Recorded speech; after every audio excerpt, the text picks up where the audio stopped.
An interesting conversation has been taking place now that Season 2 is drawing to a close. Is Zenless Zone Zero losing its identity, or in other words, is ZZZ losing what made it special? When the game first came out, its urban aesthetic, bouncy animations, and interesting storyline brought players in. The comic panel style of storytelling was different, and that combined with the full-on cutscenes gave the game its own unique charm. Plus, our main characters weren't even playable. Season 1 was incredibly well received by the fans, but things have changed since then. Change itself doesn't automatically mean bad, but the way in which the game has changed has led fans to bring up the question of the game losing its unique identity it started out with. At the beginning, we had the TV mode that was one of the biggest gameplay mechanics of the game. This set the game apart in terms of its gameplay mechanics, but it was a huge pressure point for new players. It was irritating, annoying, and many did not like it. The developers heard this feedback and has since removed the TV mode from the main campaigns and instead gave it a more of a side role with some other side missions. This was one of those situations of players not realizing what they had until they lost it. I honestly agree with the sentiment that the TV mode wasn't very great. At the same time, I could recognize that it brought a good chunk of unique flair to this game. A lot of the gameplay in ZZZ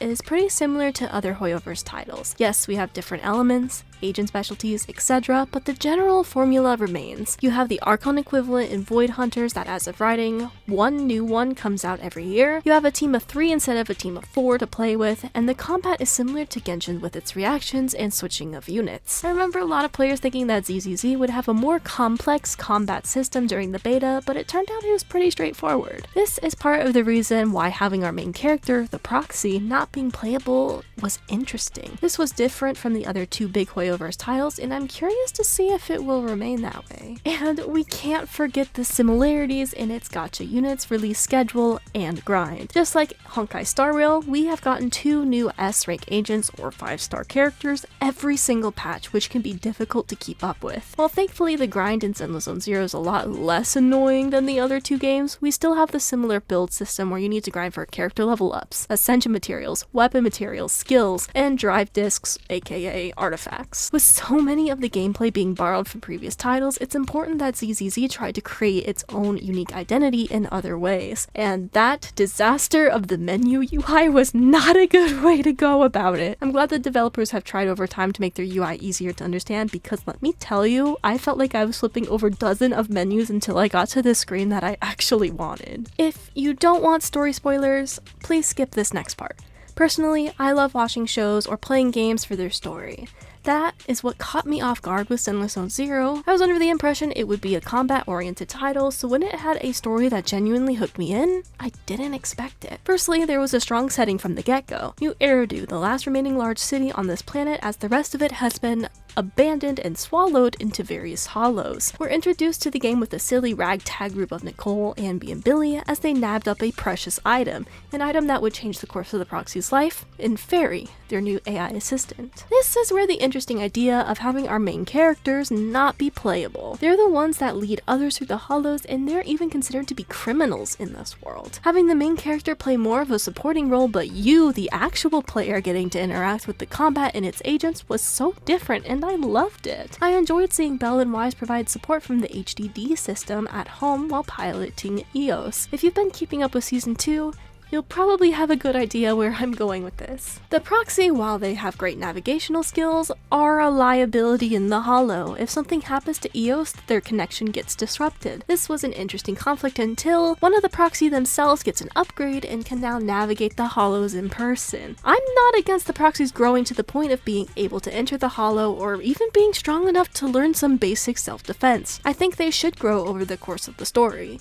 I think the issue here is that developers took such an important part of the game's identity and threw it out the window. One sibling does stay behind to do the HDD communications that they've always done, but they definitely take more of a backseat compared to the proxy that runs around with the agents in the hollow. To make matters worse, this feels less like the proxy's choice as a character, but more of a switch to push the narrative forward. The proxies are such a liability in the hollows that they are constantly getting into trouble and relying on the other agents to save them. I can see why players aren't fond of this decision, as the proxy has become less of an individual character and more of a plot device to push the story forward. Aside from the proxies, the way in which Season 1 was told was great. there was a decent pacing, and we got to meet the various different factions so that by the time we got to the finale, it was genuinely awesome to see them all work together to bring down Bringer. We had some interesting conflicts such as Section 6 being suspicious of the proxy's true identity. We got to see life outside the city in the Outer Ring and just how different things were there. We got to learn about the sacrifices with Victorian housekeeping and work towards a bigger picture of the overall story. In Season 2, we go on a training arc with a Shifu that's not there the majority of the time. We meet with Spook Shack, which is arguably the best written faction of Season 2, and meet Krampus, who comes off as imposing judges. The pacing is rough, and the proxy is constantly getting the other characters into trouble by being present in the hollows. When the writers tried to have the entire cast for Season 2 come together for the big fight in their finale, it just failed to deliver due to the disconnect between the groups. The setting, while pretty, Wi-Fi Peninsula just doesn't connect well with the already established urban aesthetic that they delivered so well on in the previous season. But then we went back to 6th Street with the introduction of the Angels of Delusion that brought back hope for some players. That Season 1 feeling came back for a lot of us, and it was refreshing to be back in the Zenless Zone Zero that we came to know and love. I believe it was the return of Angels of Delusion that began this question of whether Zenless Zone Zero is losing its identity or is struggling with an identity crisis. However, that's not the only reason, and a big chunk of this conversation actually has to do with character design. In Season 1, there was a pretty clear direction for the character design. All of the factions had a theme, and the characters needed to fit in that said theme. Victorian housekeeping is all filled with maids, but they made each of them unique by associating them with a type of monster. One of my favorite designs is Corin, as she's clearly inspired from Frankenstein, but still has the maid aesthetic. We had the Sons of Caledon that are all very clearly bike riders in a gang. They've got the various spikes and the pig on their outfits somewhere, and the color scheme of black and red being prominent on all of them makes the characters connect nicely. Well, Polka's a little bit on the outside, but you know what I mean. The police department, or NEPS, shows 3 characters in various depictions of a police uniform, but with Jane being an undercover cop, she's the only one in street clothes. This still creates a cohesive connection in the faction while also giving room for Jane to still remain connected, but be different. Those are just a few examples from Season 1, so let's look at Season 2 now. Swabian Temple consists of its characters with orange as the main color, but I don't get that martial artist vibe from all of the characters. Shi Yuan, who isn't even playable, and the panda are the two that give me that vibe the most. Ye Xinguang and Yi Xuan don't fit that. Ju Fufu I feel like is somewhere in the middle, as her tiger thyron makes her unique, and how tigers are associated deeply with martial arts. Side note, I actually really like Ju Fufu's concept. I just did not expect to dislike her personality so much in the game. That was a surprise for me.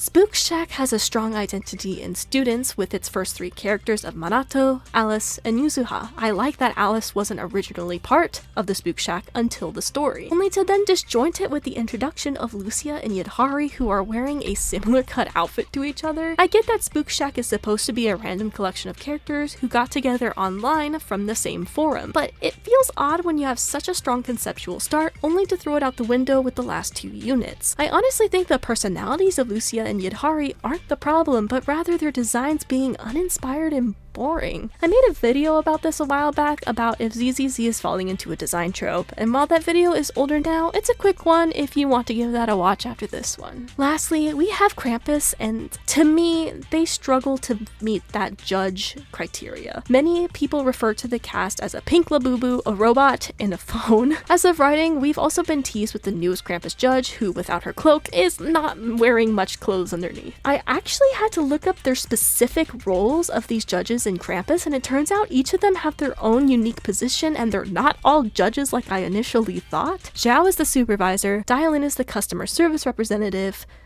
Banyue is currently unknown, and the newest Promia is the only one that's actually listed as a judge. Huh. I thought with how many times Dialin talked about being a judge, especially in Banyue's case, that she would have been considered one as well. Her individual theme is incredible with the yin and yang balance and the customer service representative, but I see a slight disconnect here, but this could just be a writing issue. There is definitely a lack of cohesiveness in Season 2 factions compared to Season 1. I didn't mention Section 6 earlier, who utilizes their hand uniforms in a unique way. They also all have Japanese names and are not human in some way. We have so-called Haku, who is obviously an Oni, Miyabi, who is a fox, Harumasa, who was experimented on and could turn into an ethereal, and lastly Yanagi, who has Oni blood after an incident in the past. Miyabi was one of the most highly anticipated characters as she was the first Void Hunter introduced, and she's a perfect example that character designs don't need to be sexy or revealing to be popular. I've also seen a lot of discussions about the latest NEP's character, Cecilia. She looks nothing like a police officer, and many have excused this by pointing out how she was a previous criminal that is now being forced to work for the department under Seth's brother. She has certain elements like a shock collar to keep her in check, for example. Honestly, I think this is a bit of a stretch, and I'm writing this after I played the latest story with Cecilia in it. Her design is extremely revealing and the underboob is absolutely ridiculous. What respective police faction would allow skimpy clothes like that? This isn't Jane Doe, who needs disguises as her specialty to bring down criminals. Cecilia just wears this as her usual outfit day in and day out.